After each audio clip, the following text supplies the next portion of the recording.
Assalamualaikum warahmatullahi wabarakatuh.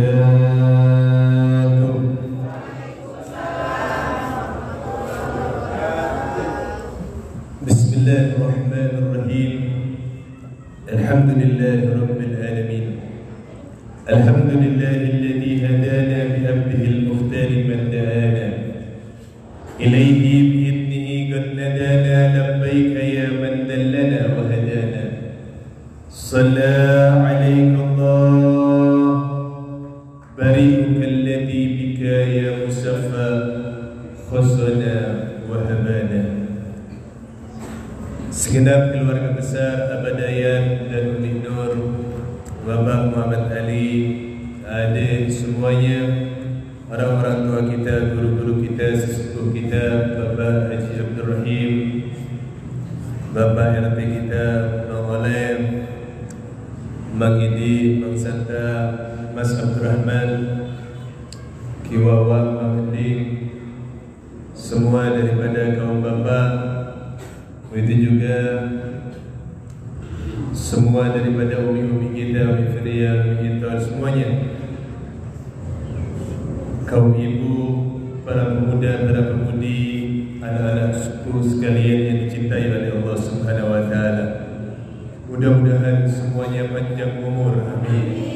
Sehat walafiat, dilancarkan rezekinya, diampuni salah dan dosanya, diberikan oleh Allah Subhanahu wa taala kekuatan istiqomah di jalannya.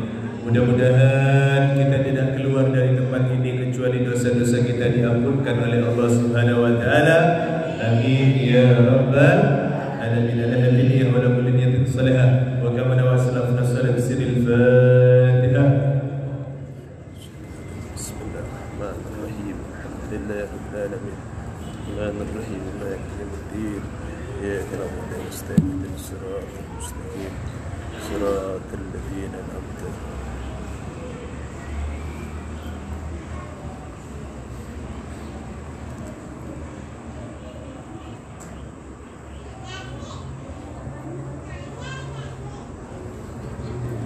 Hadirin wal hadirat rahimakumullah. Sebetulnya seperti biasa Ahad malam Senin ini dimulai dulu dengan kajian fikih yang disampaikan Ustaz Hasan, tapi beliau sekarang ada di Parabakti. Baik, langsung saja kita mulai. Bismillahirrahmanirrahim. Qala muallif rahimallahu taala wa nafa'ana bihi wa bi ulumi fid dharain amin. Qal arbabul amwal ala arba'ati aqsam. Disebutkan bahwasannya pemilik harta di dunia ini ala arba'ati aqsam, dibagi menjadi 4 golongan.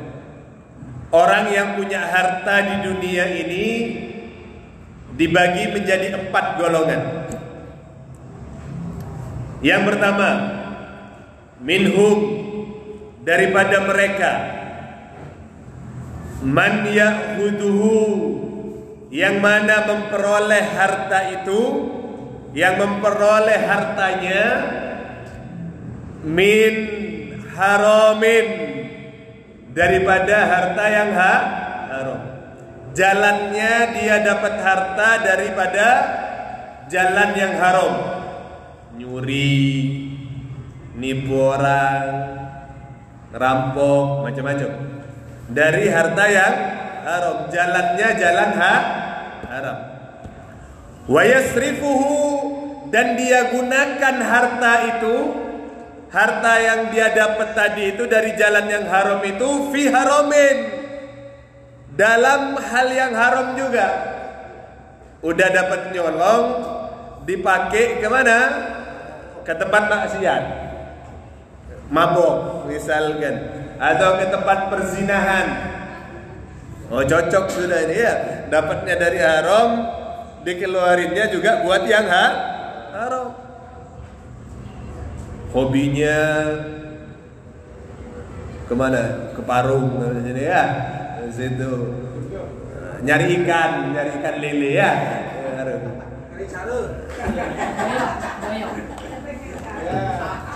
Tempat perempuan yang tidak benar itu ya, di mana di Bulan, di mana cari tempat-tempat yang mana dia bermaksiat di sana.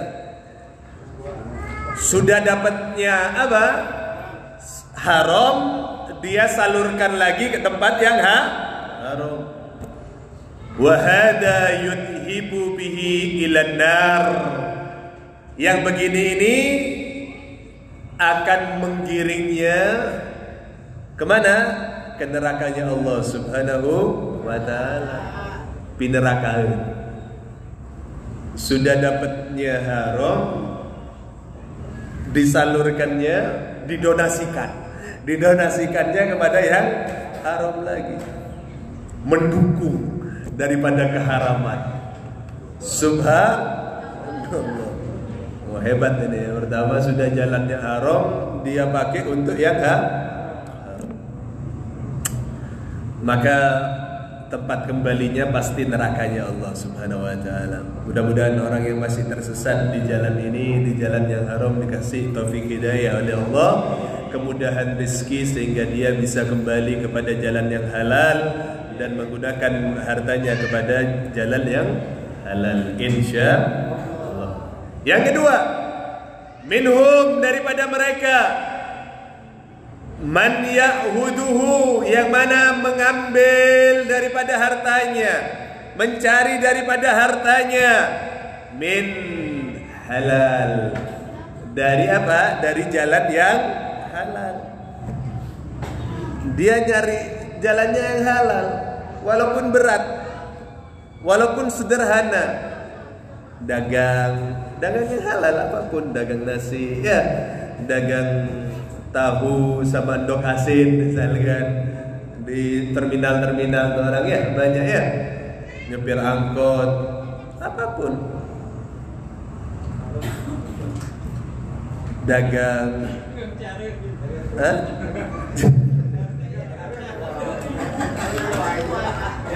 cara wahai halal ya.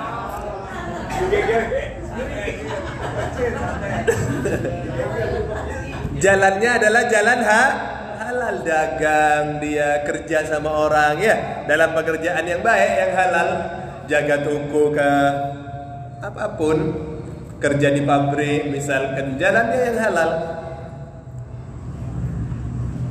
Wa yasrifuhu fi haram, tapi sayang seribu sayang, apa? Dia menggunakan harta halalnya itu tadi, penghasilannya itu tadi kepada jalan yang haram.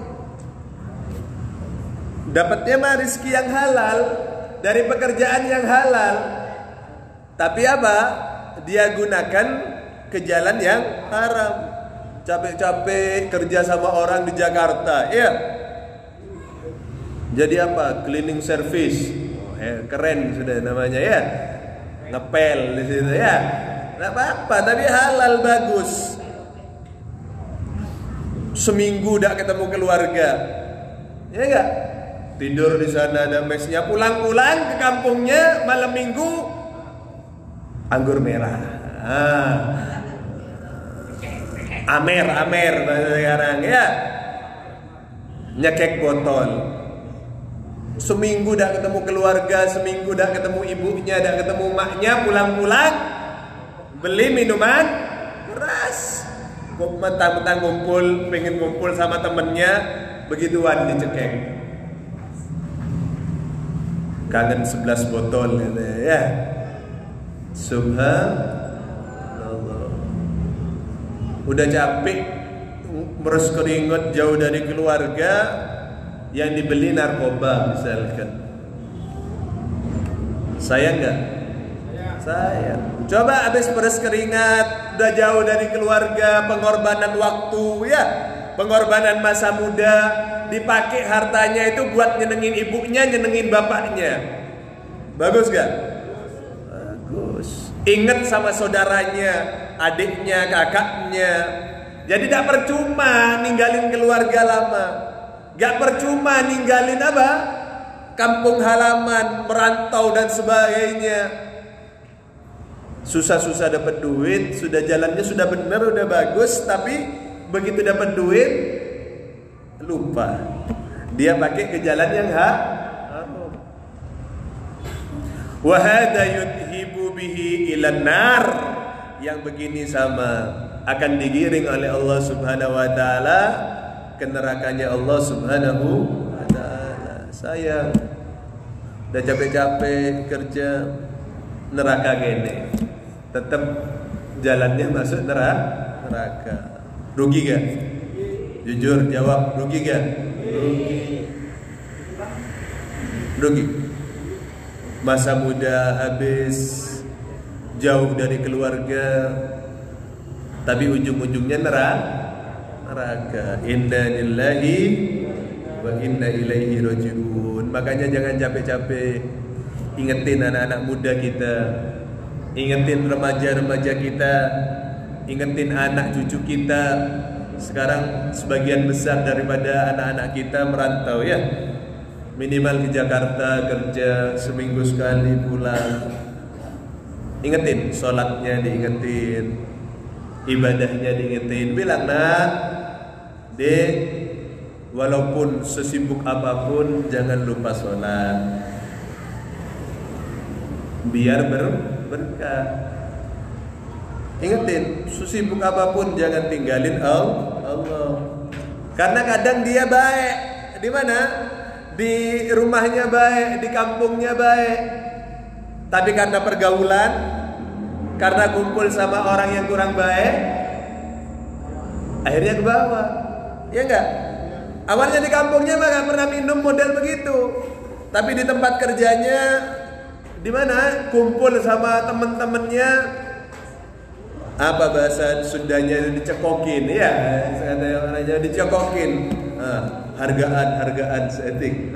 Biar hargain saya, hargain teman-temannya, disuruh minum. Ya pertama seloki, 2 loki ya. Tapi akhirnya kebiasaan. Mau lagi. Betul?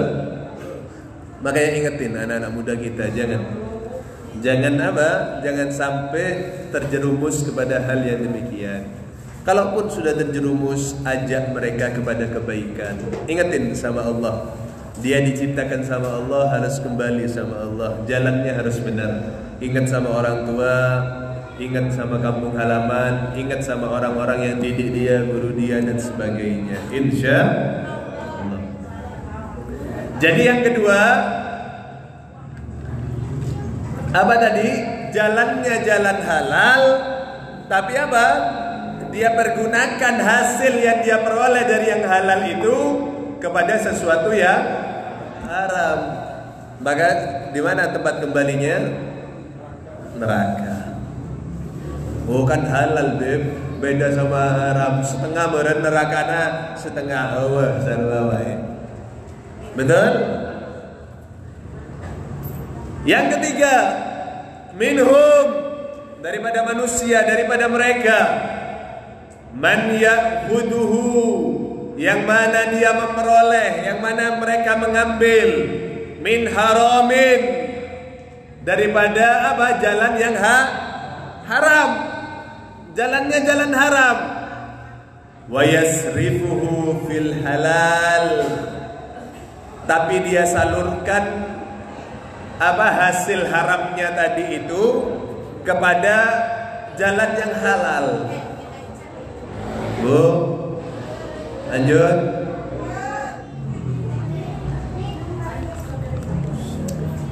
Jadi jalannya jalan apa tadi? Haram, tapi dia gunakan untuk jalan yang halal.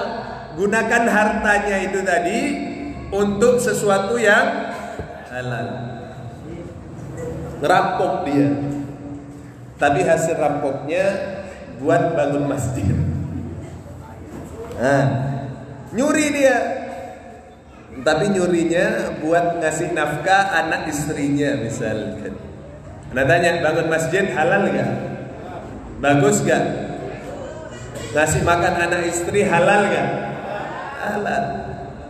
Tapi kalau dari perbuatan yang haram, boleh gak? Gak boleh. Oh, kan tetap baik, Bim. Bukan masalah begitunya. Allah jamil yuhibbul jamal. Allah itu zat yang maha baik dan hanya menerima yang baik. Allah itu zat yang maha indah, hanya menerima yang indah-indah. Kalau begitu, ibaratnya itu apa? Wudu pakai air kencing.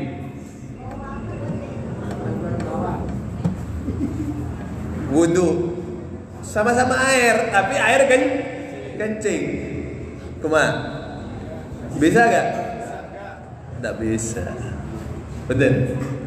Jangankan air kencing, air mutanajis, air yang kena najis aja, air bersih, tapi kejatuhan najis, tidak sampai 2 kula. Akhirnya jadi mutanajis, air yang dihukumi kena najis. Boleh gak pakai wudu? Gak boleh. Apalagi wudunya pakai air kencing. Itu perumpamaannya.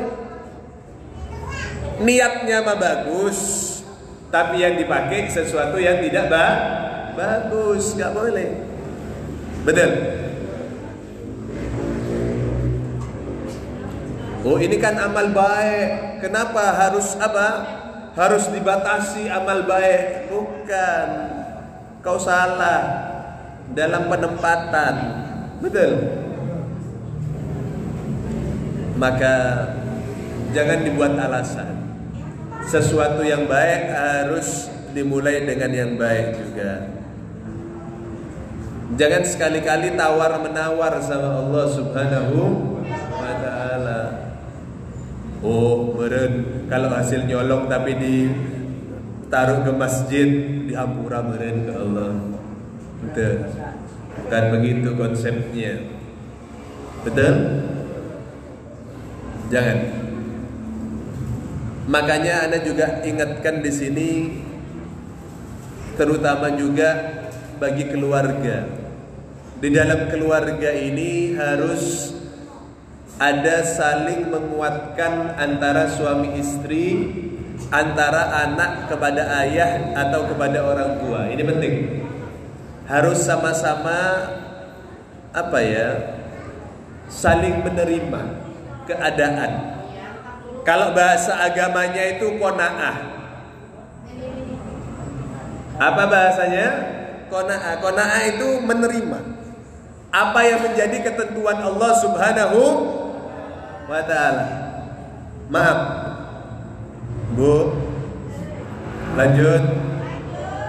Berapa banyak daripada suami yang terjerumus kepada perbuatan yang tidak baik, nyolong dia, ngerampok dia, jadi pengedar narkoba dia, dan seterusnya, gara-gara apa? Tuntutan daripada istri yang gak bisa dia penuhi. Betul?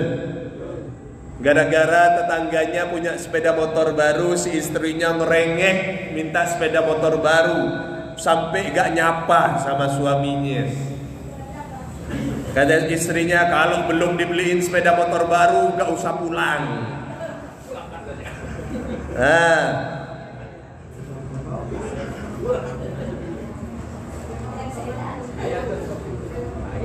Tetangganya, teman arisannya punya perhiasan baru, gelang sampai mana? Apa yang namanya? Siku-siku sampai ke kelengnya ya. Ngelihat begitu panas, ngelihat tetangganya punya gelang baru panas. Gering kata Yati, sakit. Akhirnya maksa suaminya, coba mulai pertama nikah mas, sampai sekarang masa kita tidak punya gelang sama sekali, tidak pernah dibeliin gelang. Kata suaminya, kenapa gak pakai karet gelang aja? Akhirnya apa? Si suami jadi kepikiran, ya Masa gak sama orang lain? Saya ini mulai nikah sampai sekarang gak pernah dibeliin gelang. Itu lihat tetangga kita beli gelang, pakai kalungnya gede, antingnya gede. Jadi diukur kehidupannya itu dengan kehidupan orang lain. Sehingga suami yang kehidupannya sederhana, penghasilannya gak seberapa, karena tiap hari istrinya ngomel gelang, wiritan kalung. Tiap hari yang jadi wiritannya ya dolar ya fulus, ya dolar ya fulus. Bukan ya gofar ya kudus ya. Yang lain mah wiritan ya gofar ya kudus, ini ndak ya dolar ya fulus. Akhirnya apa? Karena sumpek, udah sampai titik jenuh suami. Kalau begitu saya mau colong orang yang punya kalung. Saya mau nyolong buat istri saya. Terjadilah yang terjadi. Betul? Atau kadang anak gak di istrinya, di anaknya. Ini perhatiin anak-anak ini juga. Kehidupan bapaknya sederhana, udah tua mungkin. Tapi apa? Si anak tak mengerti. Pengen HP baru, pengen motor baru, kemampuan gak ada. Hutang masih mending ya. Ini udah kalap bapaknya. Pokoknya kalau tak dibeliin motor, tak dibeliin HP, saya tak mau tinggal di rumah ini. Aku gak mau tinggal di rumah ini kalau belum dibeliin HP. Ayah ada gitu, ayah. Ada. Betul. Akhirnya apa? Si bapak ini puyeng, HP tiap hari di HP. Coba Pak, lihat anaknya orang semua pegang HP, masa saya tidak dibeliin HP? Yang lain udah pegang HP-nya bagus, gede-gede. Nah, anaknya mah kecil, HP-nya ya Allah segede tas ya. Gedean HP-nya sama dia. Yang remaja-remaja itu sampai tidak mau pulang kalau tidak dibeliin HP baru misalkan. Subhan.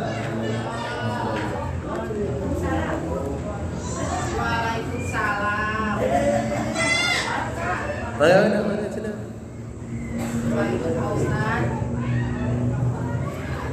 Gara-gara anak atau tuntutan istri yang semacam ini, banyak suami atau orang tua yang akhirnya apa? Gelap.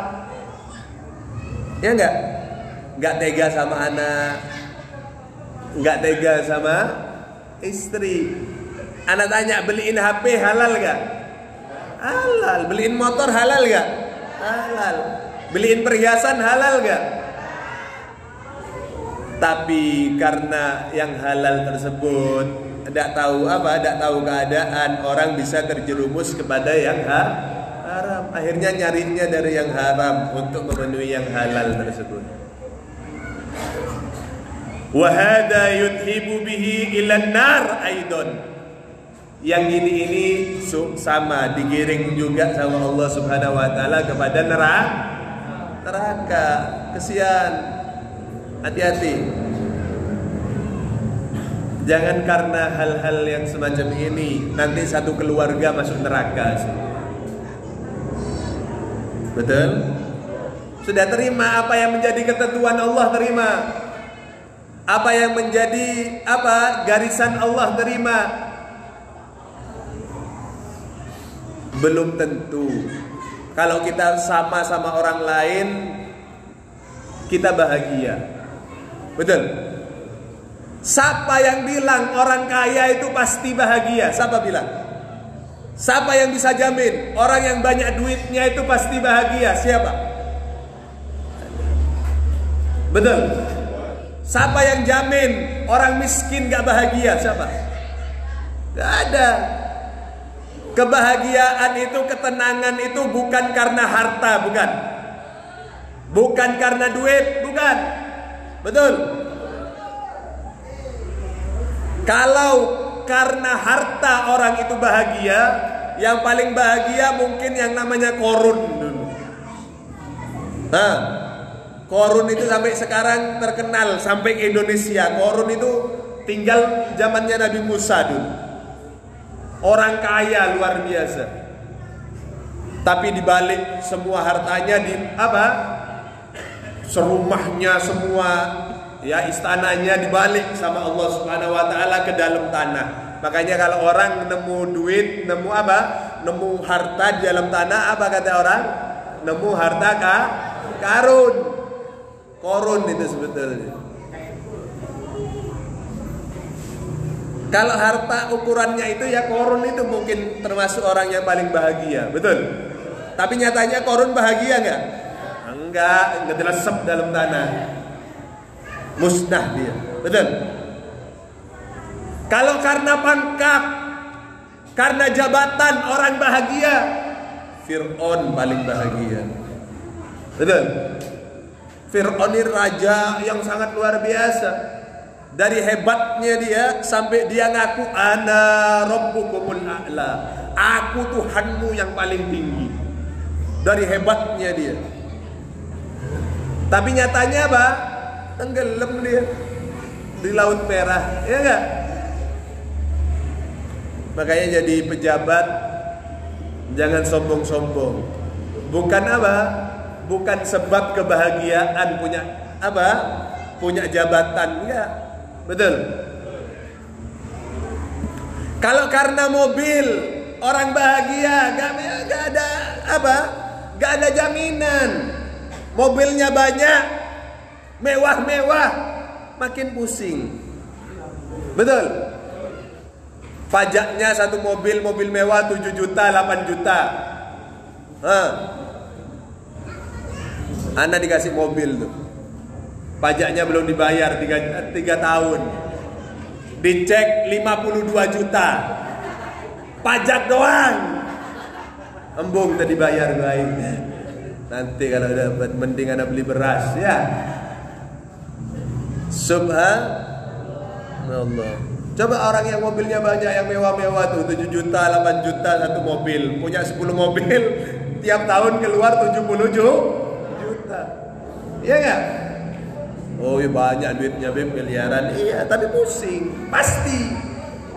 Minimal kalau udah pusing pajaknya, pusing apa? Perawatan mobilnya. Kalau udah perawatan mobilnya, yang jaga mobilnya. Coba yang jaga itu banyak pasti. Kalau enggak dicolongin mobilnya. Semakin banyak harta semakin bingung. Ya enggak? Ayo jujur. Makin banyak harta makin liar tuh. Liar tuh. Pusing liar. Nih, emasnya banyak. Disimpan di mana? Di berangkas. Betul? Dikunci berangkasnya ya. Pakai kode khusus 1 sudah kuncinya. Berangkas ditaruh di mana? Di lemari. Lemarinya dikunci lagi 2 sudah kuncinya. Ya enggak? Lemari di dalam apa? Kamar. Kalau keluar kamarnya dikunci gak? Kunci juga karena banyak hartanya. 3 sudah kuncinya. Nah, luarnya kamar masih ada apa? Mungkin ruang tengah 4. Kalau enggak ya pintu rumahnya 4 sudah kuncinya. Pintu apa lagi? Luar gerbang 5. Coba gara-gara duit 5 megang kunci. Betul. Kenapa? Jaga dia punya belum jaga yang jaga-jaga rumahnya. Badannya yang gede-gede, gak dikasih makan itu orang. Kasih duit, kasih makan, belum rokoknya, belum kopinya, centeng-centengnya itu. Betul. Itu kalau orang punya harta makin bingung. Gak ada tenang. Orang miskin udah tidur lelap, dia masih puyeng urusan penghitungan duitnya ya. Oh ini begini, rugi apa enggak? Hitungan bisnisnya liar. Betul? Dikira orang kaya terus enak-enakan, ada makin kaya makin liar. Tanyain sama orang kaya itu. Betul? Kita mah orang yang biasa-biasa aja, kapan mau pergi tinggal pergi, kapan mau tidur tinggal tidur. Ya enggak? Kadang pintu dak kekunci, dak ada urusan. Apa yang mau dicolong juga ada. Aman. Iya enggak? Dak ada ruwetnya hidup. Dak dikunci dak masalah, ditinggal rumahnya dak dikunci gak ada masalah. Coba orang kaya mau tidur, udah kekunci gak rumahnya? Udah kekunci gak pagernya? Yang jaga ada nggak? Yang jaga rumahnya satpamnya atau centengnya ada masuk, bingung dia.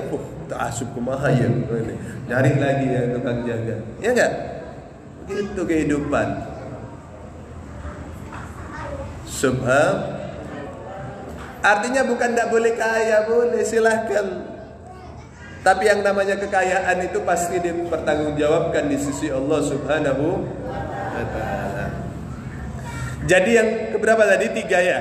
Minhum man yahudu minal haram, daripada mereka yang mengambil harta itu dari jalan yang haram, wa yasrifuhu fil halal, tapi dia pergunakan harta yang haram tadi itu untuk sesuatu yang halal. Wa hadza yunhibu bihi ilan nar aidan, yang ini sama, dia akan digiring ke nerakanya Allah juga. Inna lillahi wa inna ilaihi raji'un. Yang keempat dan yang terakhir, minhum, daripada mereka, man yahudu minal halal, yang mana dia cari hartanya daripada harta yang halal. Jalannya jalan yang baik, jalan yang sesuai syariat Allah, syariat Nabi, halal jalannya. Wa yasrifuhu fil halal, dia gunakan juga hartanya untuk perbuatan yang halal. Dia belanjakan hartanya untuk belanja yang halal, buat makan anak istrinya, buat orang-orang yang dia tanggung, untuk berdonasi, nyumbang masjid, nyumbang majelis, nyumbang madrasah, sekolah. Dapatnya dari halal, dia gunakan juga untuk yang halal. Bagus gak? Jujur jawab, bagus gak? Bagus gak? Bagus. Lihat, wa hadza yuqalu lahu fik. Untuk yang demikian, yang nyari halal digunakan juga kepada yang halal, maka dikatakan kepada orang yang nyari halal ini tadi dan digunakan kepada yang halal, apa dikatakan kepada dia? Kif, berhenti di sini. Nanti saat perhitungan, saat nanti kita akan menghadap kepada Allah, yaumul hisab. Saat apa? Saat diperhitungkan semua perbuatan, disuruh berhenti. Disuruh kif, berhenti di sini. Lil hisab, untuk dia akan dihisab.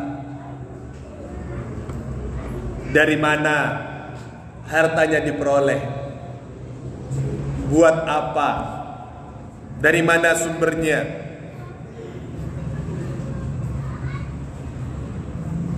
Tidak ada 1 rupiah pun kalau duit kita yang kita dapatkan yang masuk ke rongga tenggorokan kita sampai ke perut kita, kecuali akan ditanyakan oleh Allah Subhanahu wa ta'ala. Dapatnya dari mana? Dipergunakan untuk apa? Dibelanjakan kemana? Terus satu persatu. Subhanallah.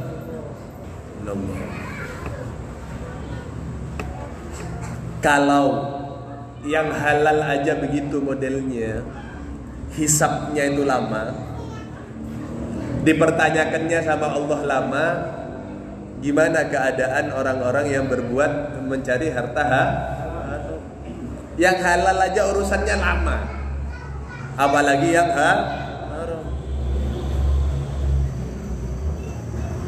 Makanya anak pernah cerita, ada tukang kayu yang punya harta cuma kapak. Masih ingat gak? Nah, anak ulang sedikit. Ada orang kaya meninggal. Orang kaya meninggal, kaya raya, miliarder lah kalau sekarang, atau triliuner. Sebelum meninggal, apa? Dia wasiat, siapa orang yang mau menemani dia di dalam kuburnya. Berapa hari waktu itu? 40 hari. Ya, 40 hari. 40 hari di dalam kuburnya, dia akan dikasih setengah daripada hartanya. Kalau misalkan jumlah hartanya 2 triliun. Pernah lihat duit 2 triliun? Sama ada juga belum? 2 triliun, maka 1 triliunnya itu buat dia, setengah hartanya buat dia. Udah dibikin sayembara, diumumin, kalau saya mati, setengah harta saya akan dikasihkan kepada orang yang nemenin saya, mau nemenin saya di dalam kubur 40 hari. Anaknya ketika bapaknya ini meninggal, gak mau, embungai, gak mau. Nggak, biar tidak dapat harta setengahnya, tidak apa-apa sudah, kasih yang lain aja. Istrinya mau gak? Gak mau. Orang-orang terdekatnya gak mau. Semua sampai dibuat sayembara, tidak ada yang mau. Sampai 1 orang yang maju. Dari miskinnya orang ini kerjaannya tiap hari cari kayu bakar. Di mana? Di hutan. Tidak punya apa-apa, miskin, tinggal di gubuk. Tinggal di gubuk. Harta satu-satunya dia, yang dia punya cuma kapak. Kapak yang biasanya dia buat apa? Potong kayu bakar. Apa bahasa Sundanya kapak sama? Kampak ya. Itu doang hartanya dia. Singkat cerita, meninggal orang kaya ini. Begitu meninggal, apa? Dimasukkan ke kuburnya. Orang tadi juga masuk ke kuburnya. Khusus orang itu tadi dikasih bolongan lah, biar dia bisa bernafas. Disiapin makanan sudah, yang cukup 40 hari 40 malam di sana. Asik. Tapi nemenin orang mati 40 hari. Selesai pemakaman, orang sudah pulang semua, dia tetap ada di kuburan sama si mayit ini. 7 langkah orang pergi, datang malaikat Munkar dan Nakir. Datang malaikat Munkar dan Nakir. Karena ngelihat ada orang ini, malaikat Munkar dan Nakir tak nanya dulu sama yang mati, nanya sama orang ini dulu. Dilihat, ngapain kau di sini? Jangan yang naon mari di dia. Itu sama malaikat ditanya, apa yang kau punya? Kampak. Kampaknya kau itu beli di mana? Ditanya beli di mana, nih dirinci. 1 hari tidak beres. Pergi malaikatnya. Besoknya hari kedua ditanya lagi, duitnya dapat di mana buat beli kampak? Sehari diinterogasi gak beres itu duit. Urusan duitnya doang. Terus 3 hari ketiga masih tanya kampak, hari keempat tanya kampak, sampai 40 hari urusan kampak belum beres. Nah, sampai dibongkar kuburan itu tadi, dikeluarin orang itu. Begitu keluar, sesuai perjanjian, hartanya, setengah harta daripada orang ini mau diserahkan kepada yang tukang apa tadi?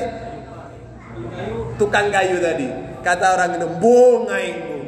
Gus, tidak mau saya, ambil aja harta itu, ambil aja. Saya tidak mau harta itu." Lari dia pulang ke rumahnya. Istrinya bingung. Wah, jadi kaya raya kau sekarang. Enggak, katanya. Kenapa? Hartanya enggak kau ambil? Enggak. Kok gitu kan perjanjian harusnya dapat harta banyak kau. Enggak. Kenapa? Enggak, saya sendiri yang enggak mau. Kenapa? 40 hari saya nemenin itu mayit, ditanya urusan kampak belum beres. Gimana saya mau dapat duit sebanyak itu, katanya. Kapan beresnya? Saya mau ditanya. Subhanallah. Makanya ketika sahabat Nabi yang bernama Abdurrahman bin Auf, Sayyidina Abdurrahman bin Auf itu kaya raya. Kaya raya. Suatu ketika, suatu malam, beliau itu bawa hartanya 7 unta yang berisi harta yang sangat berharga, makanan pokok. Waktu itu lagi paceklik di kota Madinah. Lagi paceklik. Apa paceklik? Kekeringan, bahan makanan gak ada, sehingga apa yang diangkut sama ontanya itu, ya kalau sekarang losbak, karena onta itu banyak isi angkutannya, kanan, kiri, atas, 7 losbak penuh dengan harta yang pasti langsung laku. Begitu nyampe malam, nyampe itu masih diangkut, Sayyidah Aisyah ngeliat, istri Nabi ngeliat, harta siapa yang begitu banyak itu? Sahabat lain jawab, itu hartanya sahabat kami Abdurrahman bin Auf. Maka dilaporkan kepada Nabi, "Ya Nabi, wahai Rasul, aku lihat sahabatmu yang namanya Abdurrahman bin Auf ini kaya raya, hartanya banyak. Beliau orang mulia, tapi apa kata Nabi? Sahabatku yang berjalan merangkak nanti di mana? Di Sidratul Muntaha, di jembatan Siratul Mustaqim, di jembatan yang begitu tipis itu penghubung daripada menuju surganya Allah, yang di bawahnya ada neraka, yang jalannya merangkak Abdurrahman bin Auf. Katanya Allah jalannya merangkak, amalnya luar biasa padahal. Dengar begitu Abdurrahman bin Auf, Sayyidina Abdurrahman bin Auf, apa yang beliau katakan?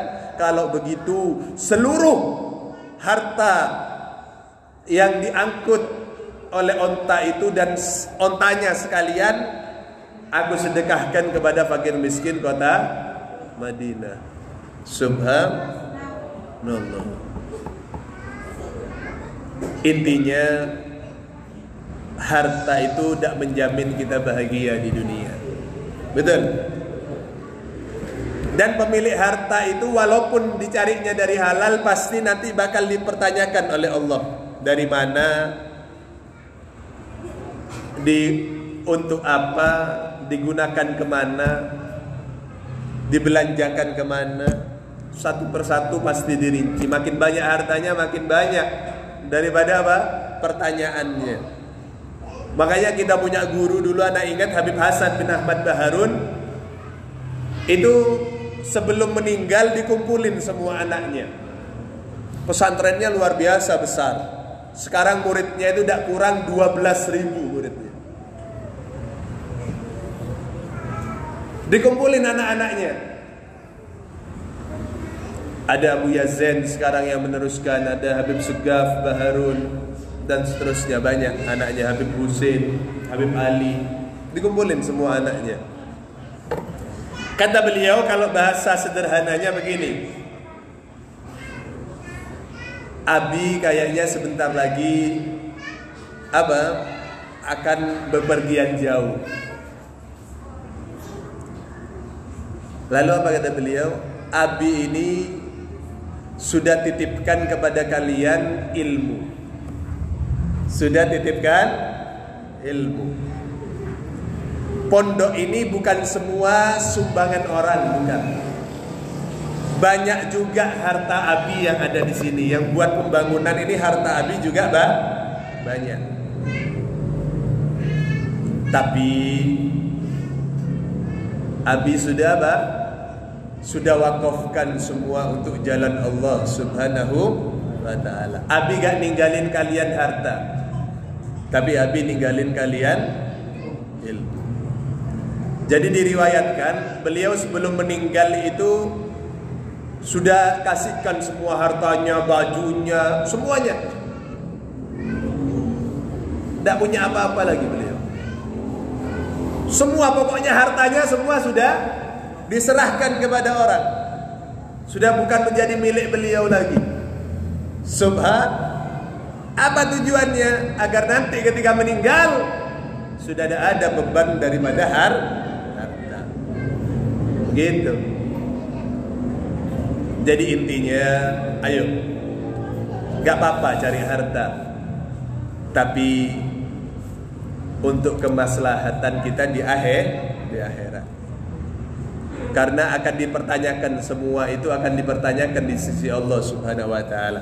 Cari harta yang banyak, tapi salurkan kepada masjid, salurkan kepada madrasah, salurkan kepada majelis, salurkan kepada anak-anak yatim. Ingat, ini bulan Muharram ya, katanya dibilang bulannya anak yatim. Ingat, bulan anak yatim bukan cuma bulan Muharram, bukan. Ini salah besar. Anak yatim itu bukan cuma setahun sekali disantunin terus ditinggal begitu, bukan. Anak yatim itu butuh makan bukan setahun sekali, bukan. Tiap hari itu dia harus disantuni, bukan setahun sekali dikumpulin, kasih duit. Hati-hati. Harus diingetin juga panitia-panitia ini. Bagus tujuannya, tapi harus benar. Betul? Santunan anak yatim itu bukan cuma pas 10 Muharram, bukan. Bukan cuma Muharram dikumpulin anak yatim dari mana-mana tempat dijemur, bukan. Kata orang-orang kaya ini juga biasanya blow-onnya minta ampun. Dikumpulin ke rumahnya, perjalanan 2 jam. Itu anak yatim, dikumpulin, kasih duit 10.000. Jangan anterin ke rumahnya. Anterin. Jangan suruh capek-capek anak yatim yang namanya butuh, pasti dateng. Makanya Arasafat dari pertama berdiri tidak ada ceritanya santunan anak yatim. Kalau ada duit, anterin. Kesian duduk lama-lama. Bukan tidak mulia, bagus. Tapi kadang keliru, dekor bagus. Ingat, kalau dikumpulkan harta itu untuk anak yatim, haram hukumnya beli makanan model begini, beli dekor pasang dekor, beli sound system, nyewa sound system, pakai drum band segala macam dari harta anak yatim, haram. Hati-hati. Kalau mau ada makanan model begini, dekornya bagus, tidak boleh dari sumbangan yatim. Karena sumbangan yatim sepenuhnya harus dikasih kepada yatim. Kalau mau ada begitu, cari duit sendiri buat dekor, buat panggung, buat segala macam. Nah, ini sengaja Anda sampaikan karena banyak yang salah kaprah. Nak yatimnya diundang 2 jam 3 jam duduk, dapatnya tidak seberapa. Makan-makannya yang luar biasa. Bukan anak kritik urusan makan-makannya, silahkan makan-makan, silahkan dekornya yang bagus, silahkan panggungnya yang bagus untuk memeriahkan Muharram. Tapi harus dipisah, mana yang buat sumbangan yatim, mana buat acara. Penting. Ini kalau mau ada begitu harus ada sendiri, acara sendiri, buat keperluan acara sendiri, keperluan anak yatim sendiri. Dan ingat, boleh buat bungkisan, buat apa, tapi yang paling bagus itu apa? Sesuai yang dibutuhkan anak yatim itu. Kadang kita beliin baju, kita beliin sarung, kita beliin apa? Barang-barang. Panitianya biasa hidup mewah, biasa hidup apa? Berkecukupan, seleranya tinggi. Dibeliin baju yang 200.000, 250.000. Anak yatim nggak butuh itu. Yang dia butuh beras. Betul? Jangan seenak kita, ini musibah. Kadang beli baju, anak yatimnya belum tentu butuh baju, betul? Buat apa baju bagus-bagus dia kelaparan setelah itu? Ini penting nih. Mudah-mudahan nyampe kepada panitia-panitia dimanapun berada. Jangan seenak kita, bukan duit kita itu. Duit yatim ya duitnya ya yatim. Kita cari sumbangan yatim, berikan kepada anak yatim sesuai kebutuhannya. Betul. Hati-hati. Makanya jangan ngurus anak yatim kalau kita belum mampu. Takut kemakan harta daripada anak yatim. Makanya anak sangat takut ngadain urusan anak yatim ini santun anak yatim mana ada pernah. Kalau ada harta, ada kelebihan rizki atau ada yang harus anak salurkan, ya anak kirim ke rumah-rumah, cukup. Kadang anak yatimnya di pesantren dibawa ke rumah orang kaya, 2 jam perjalanan, 3 jam perjalanan, sempit-sempitan di mobil, nyewa angkot, orang kayanya pakai mobilnya bagus-bagus, Alphard segala macam, anak yatim dihina model begitu. Di pesantren 2 jam 3 jam perjalanan, ya enggak? Lebih baik dikirim uangnya ke pesantrennya, belajarnya dia tidak terganggu, tidak harus ninggalin pelajaran, tidak harus ninggalin sekolahnya.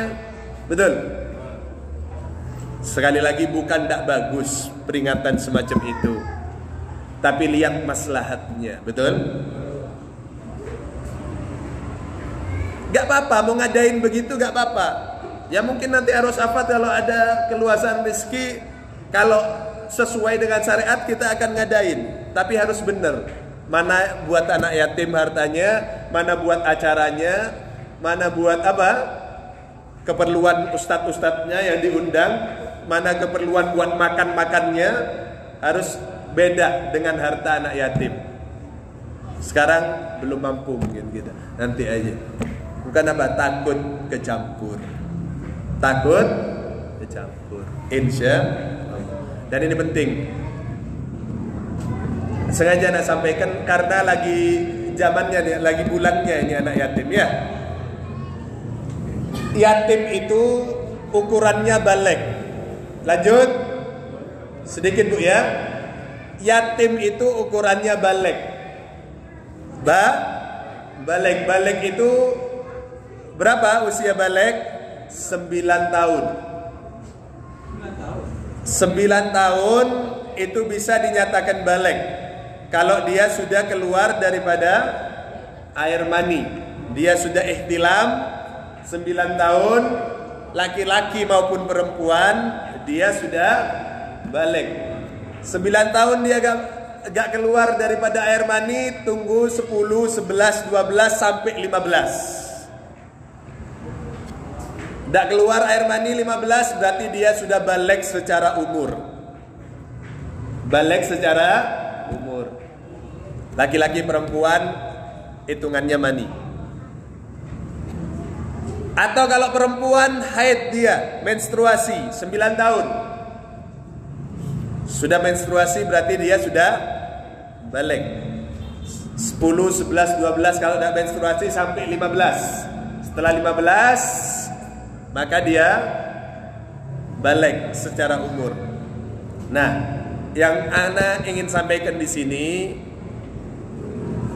biar gak salah, karena yatim itu hukumnya sampai balik dinamakan yatim, setelah balik dia bukan yatim namanya. Maka yang paling benar itu minta sumbangannya itu untuk yatim dan duafa. Apa? Yatim dan duafa. Karena setelah balik dia nanti jadi duafa kalau masih tidak bisa memenuhi kebutuhannya sendiri, atau masih kesian hidupnya, tidak bisa nyari duit sendiri, ya enggak? Atau dia perlu untuk kebutuhan sekolah, butuh makan. Walaupun balik bukan yatim lagi disebutnya, tapi duafa boleh tetap disantunin. Tapi kalau akadnya waktu penyerahannya cuma buat yatim, yang begitu tidak boleh dikasih nanti. Ini biar gak salah doang maksud Anda. Jadi cari sumbangannya itu atau ngumpulin hartanya itu untuk yatim dan duafa. Lewat 15 masih tidak bisa nyari duit sendiri, atau dia masih sekolah perlu bantuan, boleh dikasih? Boleh. Yang penting dia duafa. Nah, di situ biar gak salah doang maksud Anda. Mudah-mudahan ini sampai kepada panitia-panitia urusan santunan yatim dan duafa. Insya Allah, hati-hati. Urusan yatim dan duafa benar-benar harus hati-hati. Mudah-mudahan diselamatkan semuanya. Amin. Ya Rabbal Alamin. Mudah-mudahan kita semua menjadi orang-orang yang diselamatkan di dunia dan di akhirat. Orang-orang yang senantiasa diberkahi oleh Allah Subhanahu wa taala, diberkahi oleh Rasulullah sallallahu alaihi wasallam. Kita bisa mencari harta dengan jalan yang baik, dipergunakan dengan hal-hal yang baik, dan selesai semua urusan kepada Allah. Kita pulang dengan tidak membawa hisab dunia yang memberatkan kita di akhirat. Mudah-mudahan semua kita panjang umur, sehat walafiat, dilancarkan rezekinya, diampuni salah dan dosanya, diberikan oleh Allah Subhanahu wa taala kekuatan istiqomah di jalannya. Mudah-mudahan kita semua diberkahi oleh Allah. Anak-anak kita menjadi anak yang soleh dan solehah, anak-anak yang senantiasa menjadi qurratul ayun, yaitu penggembira hati kedua orang tuanya, menjadi anak-anak yang senantiasa dibersihkan hatinya dengan Al-Quran, dijernihkan pikirannya dengan Al-Quran, disesuaikan jalannya dengan Al-Quran, menjadi kebanggaan Allah Subhanahu wa taala, kecintaan Rasulullah sallallahu alaihi wasallam, dan keberkahan daripada aulia Allah Subhanahu wa taala. Mudah-mudahan kita semua dan orang-orang yang kita cintai meninggal dalam keadaan husnul khatimah. Kita meninggal dalam keadaan husnul khatimah. Kita meninggal dalam keadaan husnul khatimah. Meninggal dalam keadaan yang baik, meninggal dalam keadaan yang suci, dipanggil Allah dengan panggilan yang indah yang menenangkan hati. Irji'i ila rabbiki radiyatan mardiyah fadkhuli fi ibadi wadkhuli jannati. Amin ya rabbal alamin. Ala ad-dunya wa la kulli niyatin salihah wa kama wa salafna salat siril Fatihah.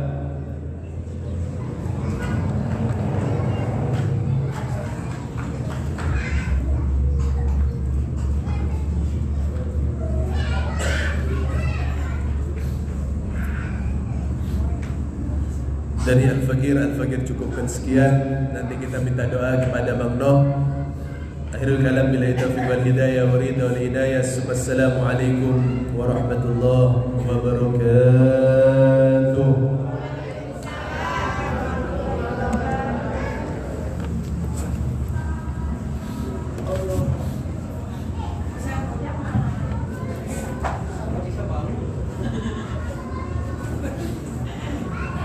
Bismillahirrahmanirrahim.